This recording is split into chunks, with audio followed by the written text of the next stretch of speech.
مشکل حالات میں اللہ پر ہی توکل کرنا چاہیے. سورۃ طلاق میں آتا ہے وَمَن يَتَوَكَّلْ عَلَى اللَّهِ فَهُوَ حَسْبُهُ إِنَّ اللَّهَ بَالِغُ أَمْرِهِ قَدْ جَعَلَ اللَّهُ لِكُلِّ شَيْءٍ قَدْرًا. اور جو شخص اللہ پر بھروسہ کرے وہ اس کو کافی ہو جاتا ہے.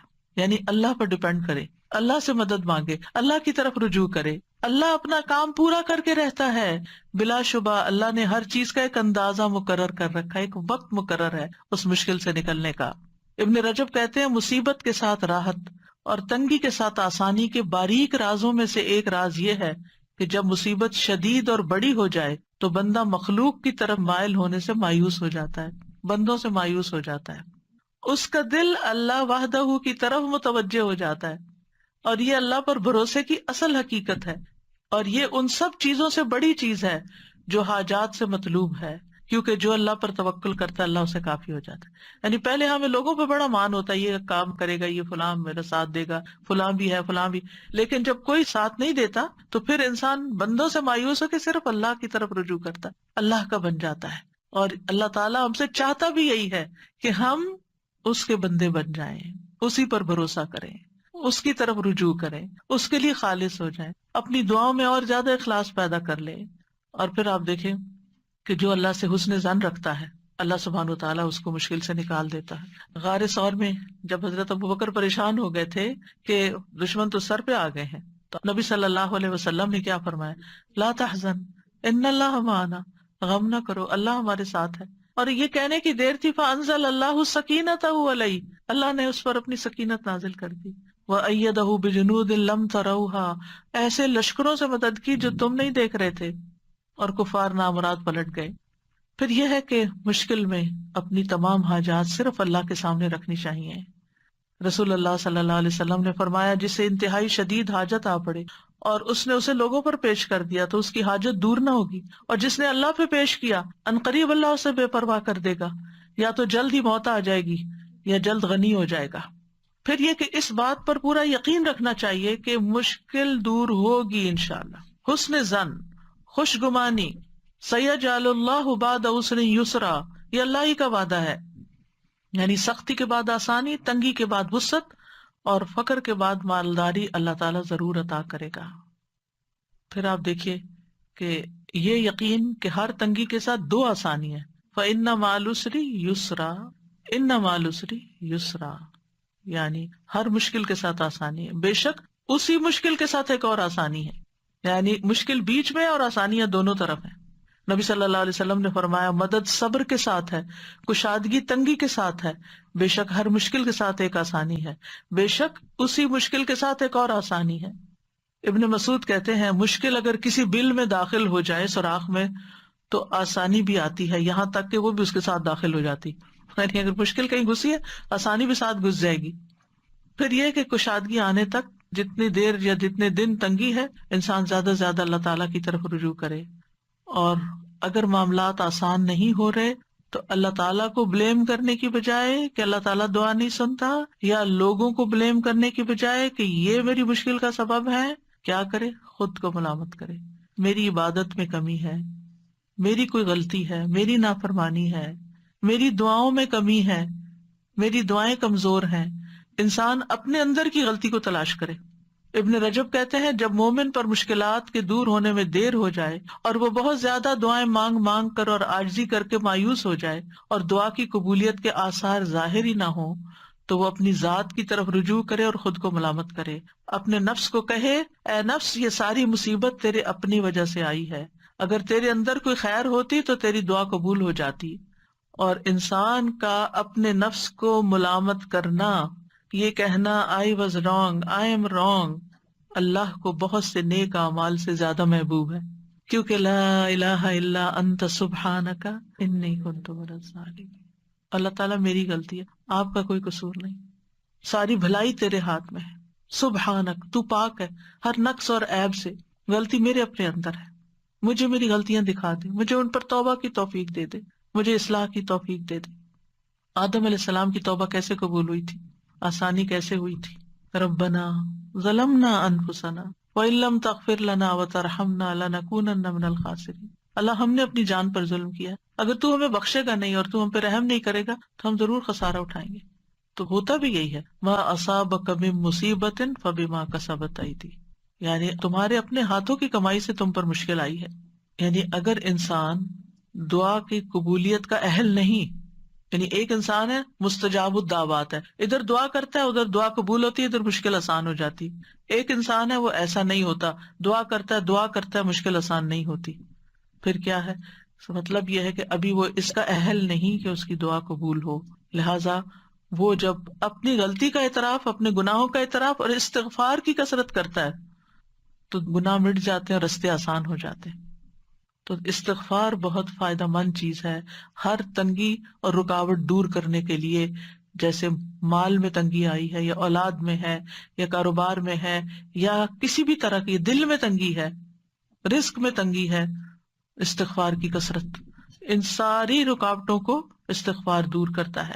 اور پھر خاص طور پر صدقہ و خیرات، لوگوں کو دینا، لوگوں پر احسان کرنا، لوگوں کی زندگیوں کو آسان کرنا، اطاعت کے کام کرنا، یعنی صرف دل سے نہیں، یعنی زبان سے بھی اور عمل سے بھی. اب مثلاً دوسروں کی زندگی آپ کیسے آسان کر سکتے ہیں؟ ان کو کوئی اچھا مشورہ دے کے، ان کا کوئی کام کر کے، ان کی کوئی مدد کر کے. کیونکہ جو انسان کسی کی مدد نہیں کرتا، کسی کی خدمت نہیں کرتا، کوئی کام نہیں کرتا، نکما اور بیکار ہوتا ہے، وہ کسی کے دل میں عزت نہیں پا سکتا، وہ کسی کے دل میں جگہ نہیں بنا سکتا. اور جب آپ کسی کی مدد نہیں کرتے تو کوئی آپ کی مدد کب کرے گا؟ ان تنصر اللہ ینصرکم، اگر تم اللہ کی مدد کرو گے، اللہ کو تو مدد نہیں چاہیے.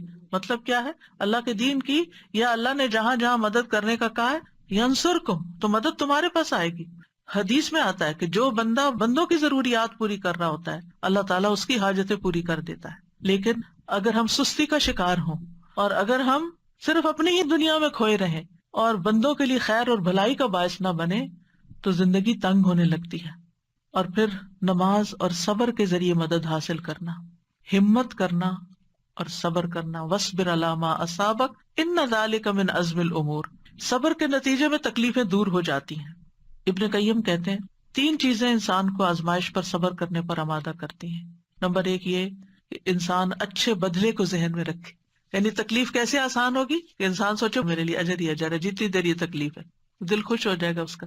دوسرا یہ کشادگی کی روح کا انتظار کرنا، یعنی تکلیف میں کشادگی کے انتظار میں کہ ابھی کھل جاتا راستہ. ابھی مثلا آپ ٹریفک جام میں پھنس گئے تو بجائے اس کے کب کھلے گا، پتہ نہیں کتنے گھنٹے لگیں گے، نیگیٹو سوچنے کے بجائے بس ابھی ہوگا، اس وقت سے میں کوئی فائدہ اٹھا لوں، کچھ پڑھ لوں، کچھ ذکر کر لوں، ایک سورت ہی یاد کر لیتی. آپ دیکھیں گے آپ کو یاد ہی نہیں رہے گا کہ راستہ بند تھا، کھل جائے گا، اللہ کو پکارنے لگیں گے آپ.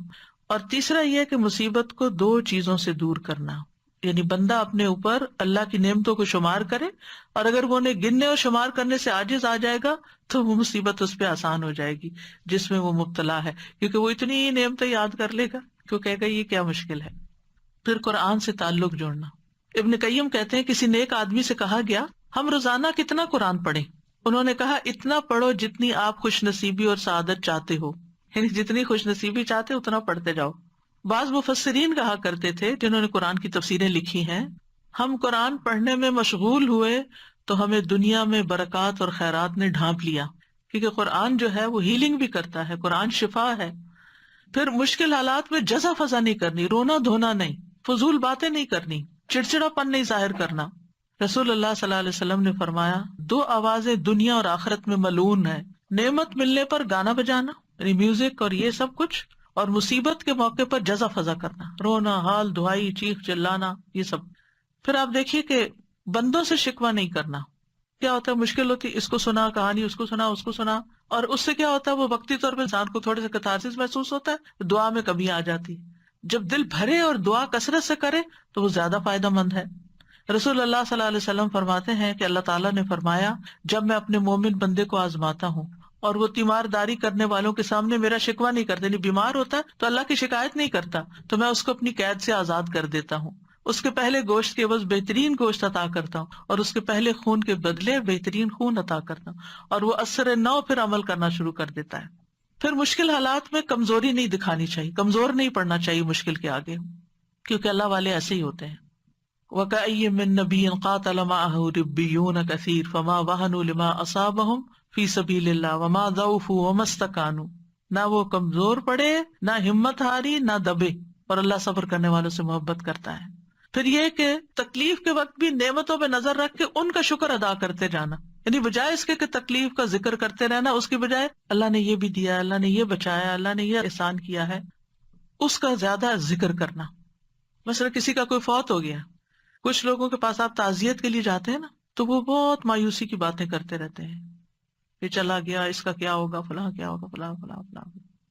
کچھ لوگوں کے پاس آپ جاتے ہیں تعزیت کے لیے، وہ اتنی پازیٹیو باتیں کر رہے ہوتے ہیں، اور وہ اچھے وقت کو یاد کرتے ہیں، وہ نعمتوں کو یاد کرتے ہیں جو کٹھے ٹائم سپینڈ کیا، جو کٹھے کام کیے، جیسے کسی کا بچہ چلا گیا، شوہر چلا گیا، یا کوئی اور، تو بہت مثبت باتیں کرتے ہیں۔ اس سے کیا ہوتا ہے، اپنے دل کو بھی ٹھہراؤ ملتا ہے، اور دوسروں کو بھی جو آنے والے ہیں ان کو بھی ایک امید ملتی ہے، اور ان کو ایک سبق ملتا ہے کہ یہ کیسا اللہ کا شکر گزار بندہ ہے۔ اللہ تعالیٰ کا فرمان ہے لئن شکرتم لازیدنکم، تم شکر ادا کرو گے اور نعمتیں دوں گا، اور اگر تم نے ناشکری کی تو جو ہے وہ بھی چلی جائیں گی۔ مصیبت پہ 4 باتوں پہ شکر کرنا چاہیے، کوئی مصیبت اور تکلیف ہو تو 4 چیزوں پہ شکر۔ نمبر 1، شرح کہتے ہیں جب مصیبت لاحق ہوتی ہے مجھے تو میں اس پہ 4 بار اللہ کا شکر ادا کرتا ہوں۔ میں اس بات پہ شکر ادا کرتا ہوں کہ مجھے اس سے بڑی مصیبت لاحق نہیں ہوئی، اس سے بڑی بھی ہو سکتی تھی۔ میں اس بات پہ شکر ادا کرتا ہوں کہ اس نے مجھے صبر عطا کیا، یعنی اللہ نے مجھے صبر دیا، اس پہ بھی شکر۔ پھر کہتے ہیں میں اس بات پہ اللہ کا شکر ادا کرتا ہوں کہ اس نے مجھے انا للہ و انا الیہ راجعون کہنے کی توفیق عطا کی، کیونکہ اس طرح میں ثواب کی امید رکھتا ہوں۔ اولئک علیہم صلوات من ربہم ورحمہ واولئک هم المہتدون، ساتھ ہی اللہ تعالیٰ کی طرف سے بشارتیں ہیں۔ میں اس بات پر شکر ادا کرتا ہوں کہ یہ مصیبت میرے دین میں واقع نہیں ہوئی۔ پھر اسی طرح یہ کہ آپ پر مشکل آئی ہے، آپ دوسروں کی مشکلات حل کریں، دوسروں کے کام کے بن جائیں، دوسروں کی مدد کریں۔ جس نے کسی مومن سے دنیا کی تکلیفوں میں سے کسی تکلیف کو دور کیا، اللہ اسے قیامت کے دن کی تکلیفوں میں سے کسی تکلیف کو دور کر دے گا۔ جس نے تنگ دست پہ آسانی کی، اللہ اس پر دنیا اور آخرت میں آسانی کرے گا۔ جو کسی مسلمان کی پردہ پوشی کرے گا، اللہ اس کی دنیا اور آخرت میں پردہ پوشی کرے گا۔ اللہ اس وقت تک بندے کی مدد میں ہوتے ہیں جب تک وہ بندہ اپنے بھائی کی مدد میں لگا رہتا ہے۔ پھر دعاؤں کی کثرت، فرمایا لوگوں میں سب سے عاجز وہ ہے جو دعا میں عاجز ہے، دعا نہیں کرتا۔ اور خوشحالی اور آسودگی میں زیادہ دعائیں کرنی چاہیے، ذکر کی کثرت کر دینی چاہیے، کیونکہ ذکر کی وجہ سے اللہ تعالیٰ مشکل کو آسان کر دیتا ہے، تنگی کو آسانی میں بدل دیتا ہے، مشقتیں کم ہو جاتی ہیں۔ جب کسی مشکل کام پر اللہ کا نام لیا جاتا ہے تو وہ مشکل آسان ہو جاتی ہے، کسی مشقت پر اللہ کا ذکر کیا جاتا ہے تو مشقت آسان ہو جاتی ہے، کسی سختی پر اللہ کا ذکر کیا جاتا ہے تو وہ زائل ہو جاتی ہے، کسی تکلیف پہ اللہ کا ذکر کیا جاتا ہے تو وہ ختم ہو جاتی ہے۔ اللہ کا ذکر کرنا غم اور پریشانی دور کرنے کا ذریعہ ہے، ذکر کی کثرت کریں۔